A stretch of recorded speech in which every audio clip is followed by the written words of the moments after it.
It's time for the whole 9 yards. Hello, everyone. I'm Ralph Ventre, fired up and ready to go. It's gonna be live in Week 5. 6 Northeast Conference teams in action, including a conference rivalry game. We have a lot to run through today. Let's get to work with the opening drive. Robert Morris is idle this week, but 6 teams will be on the gridiron, including Steel City inhabitant Duquesne. The Dukes, who are coming off a Week 4 bye, will open their home schedule against West Virginia Wesleyan at Rooney Field. Jerry Schmidt's team, which opened at South Dakota State, followed with back-to-back road wins over Pioneer Football League teams, then enjoyed a week to rest up and get healthy. Thus far this season, Duquesne has successfully employed a balanced offensive attack.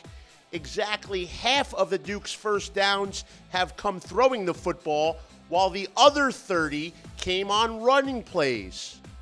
The Duquesne faithful will have its first opportunity to see quarterback Tommy Stewart operate on Rooney Field.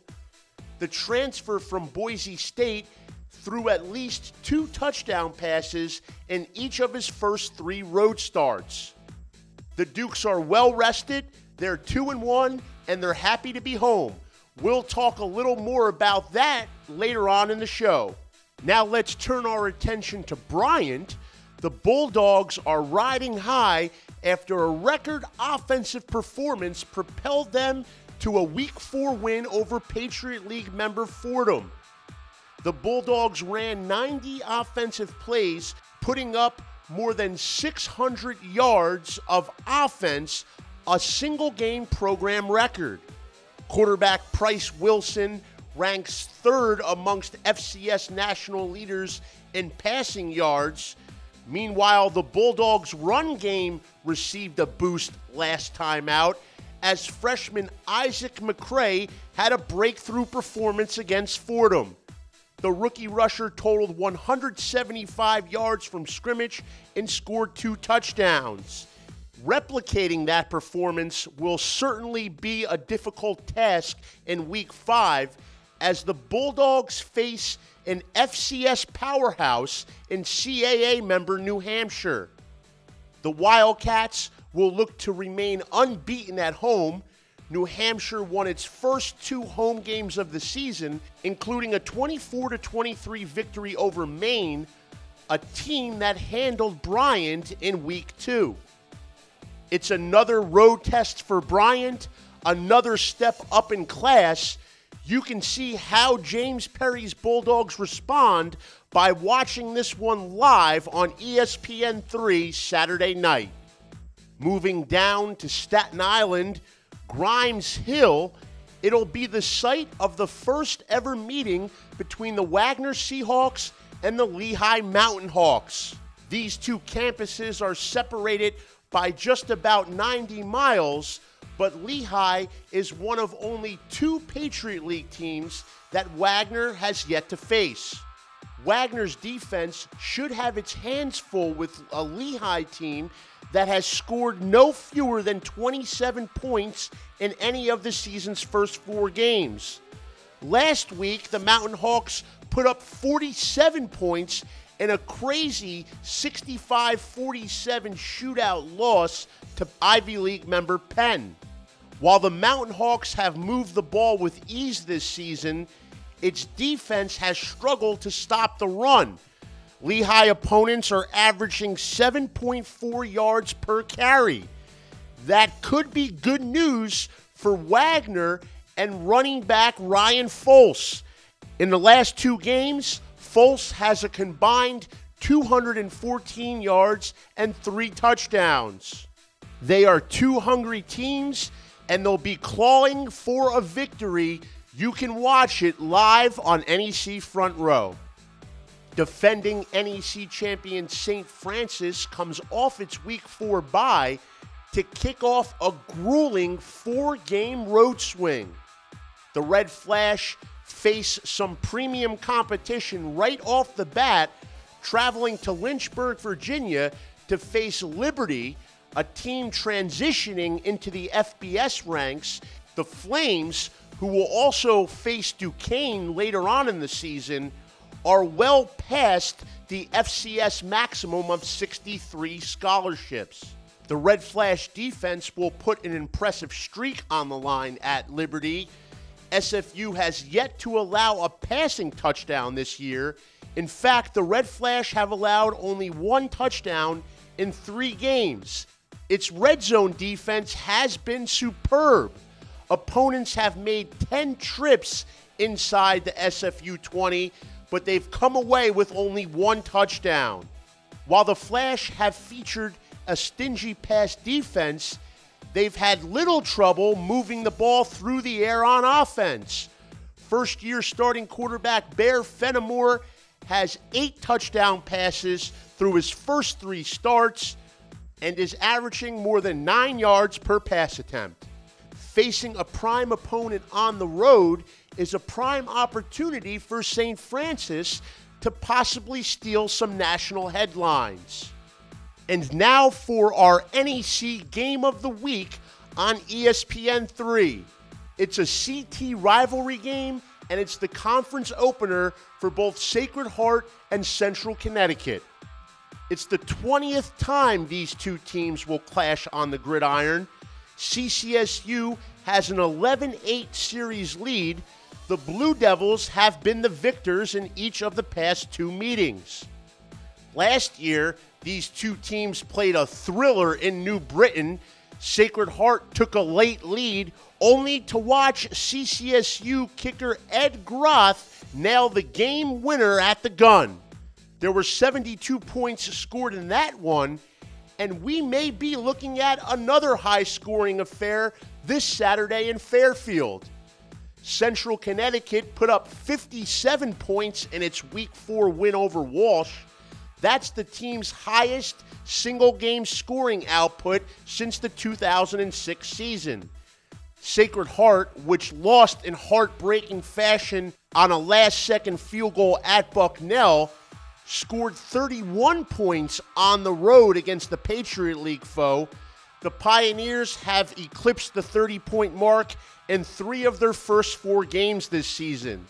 This upcoming contest, however, will be a little different because the stakes are higher. There's a conference victory on the line there for the taking. Which team will kick off its NEC slate with the victory? You'll find out on ESPN3 and the Watch ESPN app. Sacred Heart hosting Central Connecticut in the CT rivalry game, 5 p.m. Eastern Time kickoff. After grinding through the opening drive, we move on to the Stock Rising segment. We'll shine the spotlight on Central Connecticut receiver Courtney Rush. You'll see him in our Game of the Week against Sacred Heart on ESPN3. Rush, a 6'2" junior, went all of 2016 without a touchdown catch and then was held without a reception in the 2017 opener against Syracuse. In Week 4, however, the third-year Blue Devil exploded for 103 yards and a touchdown on only 2 receptions. It was his first touchdown catch since the 2015 season. Courtney Rush is coming off a 100-yard receiving day. He has at least 1 catch in each of his past 3 games, and his stock is on the way up. It's time for my weekly breather. I'll take the Twitter timeout. This week's tweet comes courtesy of Mike Cook. He's emotional, he's excited, he's fired up, and he certainly understands what's at stake in the rivalry game between Central Connecticut and Sacred Heart. Cook has been on both sides of this one. His NEC career began as a player at Central Connecticut State, a starting linebacker for the 2007 and 2008 seasons. He earned all NEC second-team honors as a senior. In 2011, Cook began his coaching career at CCSU before moving on to Columbia and eventually returning to the NEC as a member of Sacred Heart's coaching staff in 2014.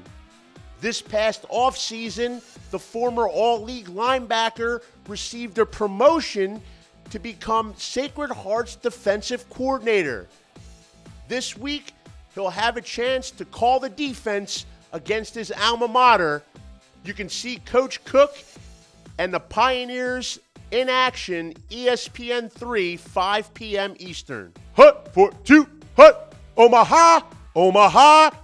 It's time for the NEC Audible. We kick off the NEC Audible segment with a quick clip from Duquesne head coach Jerry Schmidt. Listen in. For our home opener? You're telling me we got a home opener coming? That's right. Nice. Looking forward to it. Yes, Coach Schmidt, it's true. You'll finally get to play on your home field this season. The Dukes opened with 3 consecutive road games, followed by the Week 4 bye. Now they welcome West Virginia Wesleyan to Rooney Field, which will be the program's latest scheduled home opener since 1970. When it comes to road warriors in the NEC, however, the Dukes are not alone. After opening with Week 1 home games, both Sacred Heart and Wagner hit the road for 3 straight. Fortunately for them, they returned to the friendly confines of their home facility, and that alone is enough reason for Sacred Heart's Mark Nofri to smile. It's good to be back home again after being on the road for 3 consecutive weeks. I think our kids are looking forward to being here, back playing. We haven't been home since September 2nd. That's a long time. But being Alumni Week and seeing all the guys come back, a lot of football alumni, seeing the stands packed in red and just cheering them on gives you a sense of, it's a great feeling to have. Obviously when you're home, but you bring the alumni back, and it's good to see all those guys. What's amazing? Stats amazing. It's time for our weekly look at some eye-popping numbers. Now, I don't know James Perry very well, but I know that the Bryan head coach is a man of his word. Since his introductory press conference back in January, he talked about the Bulldogs playing fast. And thus far, his team is living up to that mantra. In their last 2 games, the Bulldogs have run a combined 192 offensive plays. For the season, the Bryan offense is averaging 86.5 snaps per contest. That's 25 plays per game more than the average of the other 6 NEC teams combined. The Bulldogs' snap count is more than 30% higher than the rest of the NEC. 192 plays and 1,090 yards, all within the past 2 weeks. And stats amazing. 4 non-conference games, 1 NEC opener for CCSU and SHU, 2 games live on Front Row, 3 games carried by ESPN 3. It should be a fun week of NEC football. Now go enjoy the games. For NEC Front Row, I'm Ralph Ventre.